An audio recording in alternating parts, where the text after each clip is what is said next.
continue with our focus on the various crimes and their effect on South African communities. Let's go to Ronald Masinda, who is in Cape Town, for us to tell us a bit more. Ronald, earlier on you were speaking to Nigerian community members who were saying that they feel like every time one Nigerian attacks or is accused of a crime, they feel like they all are then attacked by South Africans. I wonder where you are now and if you're getting a response from the South Africans that are blaming foreign nationals for crime in our country.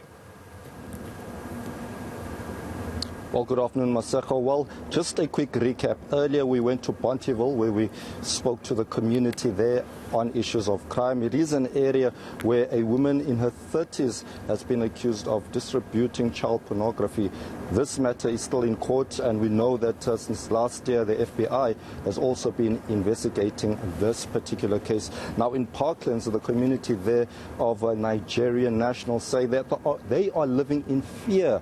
This as allegations are rife that perhaps one of their members was involved in sleeping with underage girls. We know that this is still being investigated by the South African Police Service. We heard earlier from the SAPS that they went to a number of schools where these alleged victims go to. But for now, I am joined by the MEC for Community Safety and Policing Oversight, Mr. Regan Allen. Mr. Allen, thank you so much for your time. I mean, any crime against children is cause for concern. How rife is this issue? We have seen a number of cases via social media as well as in the public domain, and it is deeply concerning. Hence, I have engaged the South African Police Service in this regard. If we look at the Parklands matter, for example, it becomes concerning because the tensions and xenophobia which could spiral here in the Western Cape, which has happened in other parts of the country, should be stopped, in the sense that if it's one or two or three Nigerians here in the Western Cape that is busy with illegal activities, they should be dealt with.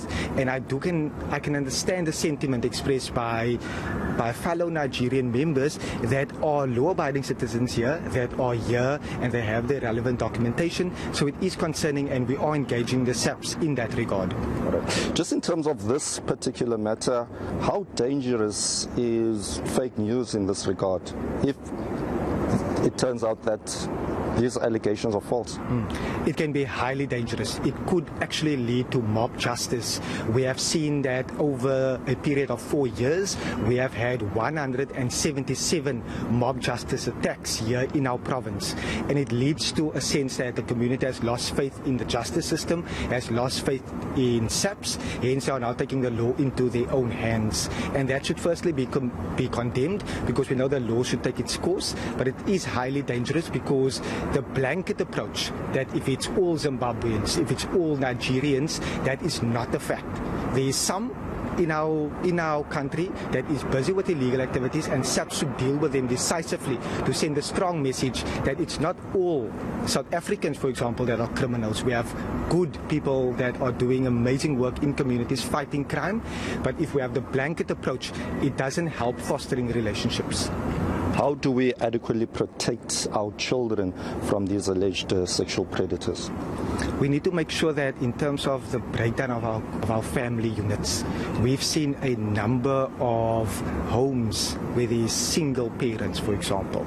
So there's the men of our country, the men of our province need to step up, they need to play their role, but the breakdown of the community has been over a number of years. Hence the work that social development do is so important. The work that cultural affairs and sport do is so important. The work that we do in community safety is so important towards spreading a clear message that it does take that whole of society approach in order to deal with the social causes of crime, the root causes, but also looking at creating opportunities for young people.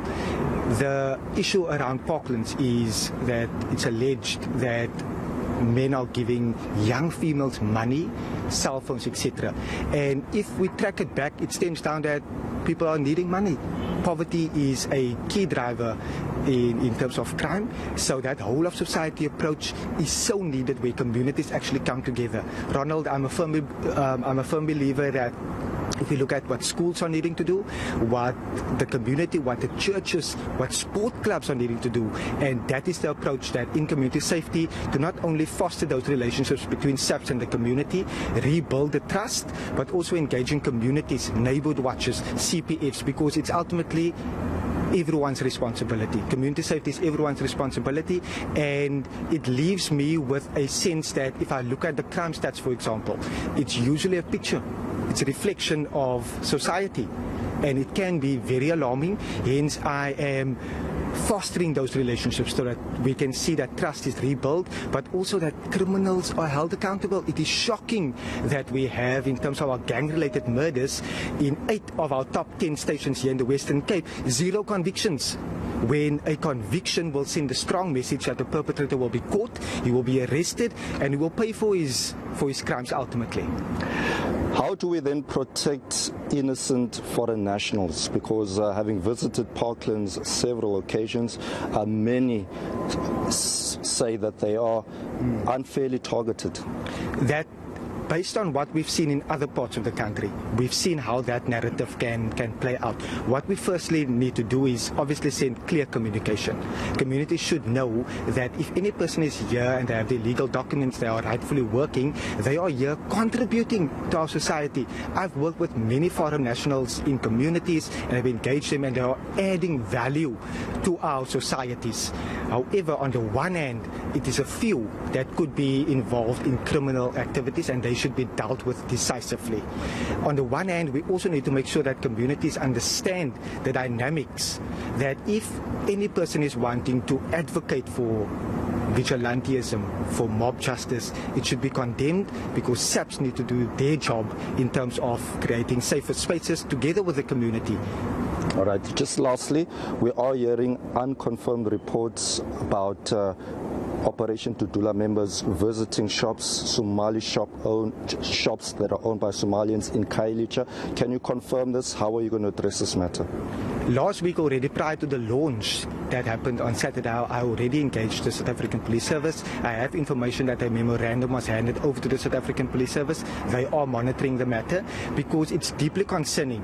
We have an organization that has been advocating for vigilantism, that has been advocating for people to be deported even though they are here legally. So it is a concern, and I'm calling upon this organization to abide within the law, to not take the law into their own hands, and they can't be enforcing the law. I've heard over the weekend sentiments that they are here to enforce the law.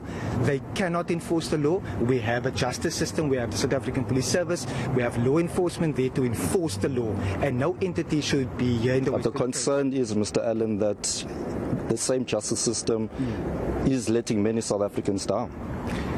Totally understand. But in the same breath, you cannot correct a wrong with another wrong. It's going to create a sentiment in our communities where one can do anything and you can work outside of the law, and that will create further animosity. Hence, it is so vital that our detective services are ramped up, visible policing are ramped up, and that criminals are actually caught. All right, Mr. Allen, thank you so much for your time. That was MEC for Community Safety and Policing Oversight, Mr. Regan Allen. It's back to you, Marcel.